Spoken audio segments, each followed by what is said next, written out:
When Sarah's message appeared on my phone that evening, I froze. Going on a trip with my ex. Don't be jealous. It wasn't just what she wrote. It was the arrogance behind it, dripping from every word. For 4 years, I had been patient, loyal, understanding. I worked overtime shifts, paid bills, carried my part of the load, tried to keep our relationship steady. And now, here she was, casually announcing a romantic getaway with a man she once claimed had shattered her heart beyond repair. I stared at the screen, chest tight, palms cold. Did she really think I would smile and wave as she packed her bags for someone else? A bitter laugh escaped me. For months, I'd noticed her flipping her phone upside down when I entered the room, the late-night whispers, the sudden excuses to stay out late. I'd told myself I was imagining things, paranoid, but now she had written the truth herself with zero shame. The audacity of it burned inside me. She wasn't asking permission. She was mocking me, treating me like some naive fool who would wait around for her return. She expected jealousy, maybe a desperate plea for me not to go, but I wasn't giving her the satisfaction. My fingers trembled as I typed back, "Don't worry, I won't be here when you get back." I didn't overthink it. I didn't edit. I just pressed send. A strange calm washed over me. For once, I had flipped the script.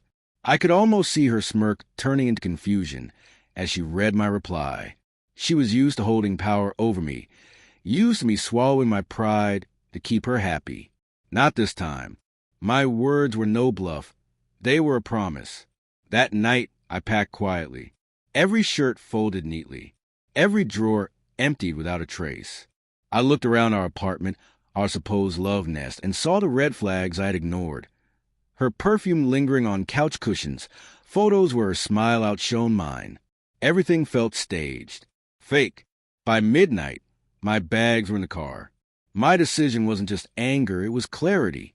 Sarah had assumed she had me cornered, that she could toy with my emotions while keeping me as a safety net. One message had destroyed that illusion. The next morning, my phone lit up. First came playful messages. "Wait, what do you mean you won't be here?" Then confusion. "Are you seriously upset? It's just a trip." And finally, panic. "Where are you? Answer me, please." I didn't reply. I was already on the highway, leaving behind not just the apartment, but years of compromise. Countless times I had put her happiness above my dignity. My silence spoke louder than words ever could. I rented a small place across town.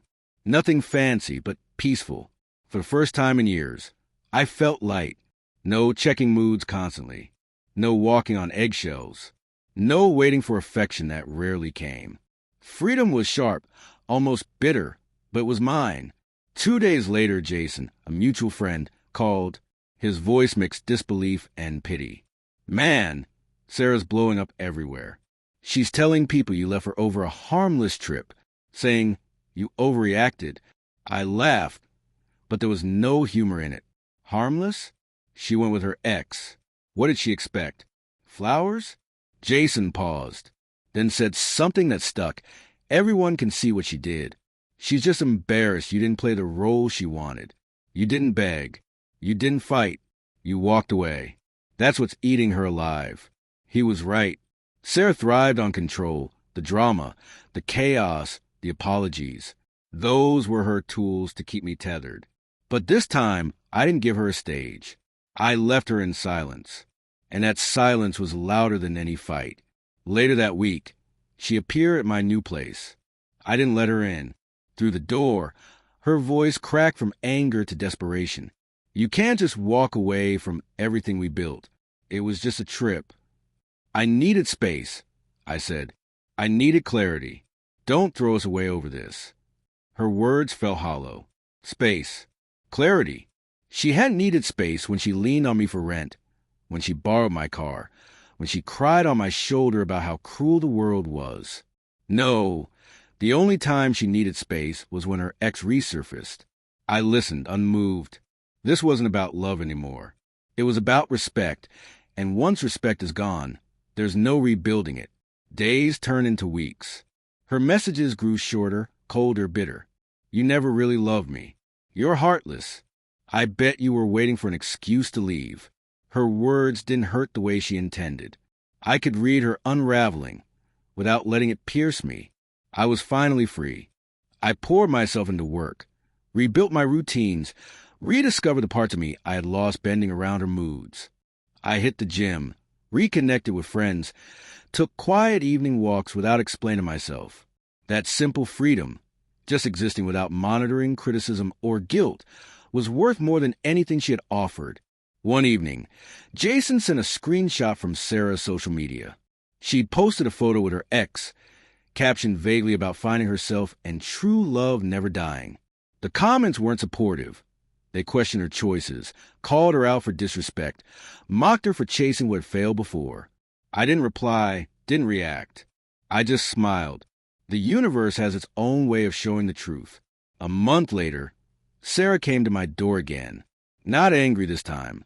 Broken, her voice trembled. The trip didn't go as planned. Old fights, old wounds resurfaced. I made a mistake. I thought he'd change, but he hasn't. You were the stable one, the one who cared. Please, give me another chance. I looked at her. There was a time those words would have been everything I wanted to hear. But not now. Too late. I did love you, I said quietly. But love isn't enough when respect is gone. You made your choice when you got on that plane. I made mine when I walked away. Her eyes filled with tears. I didn't waver. She left that night. I closed the door behind her, not with anger, not with regret, but with finality. For the first time in years, I wasn't chasing, fixing, or waiting. I was simply living. And that, I realized, was the sweetest revenge.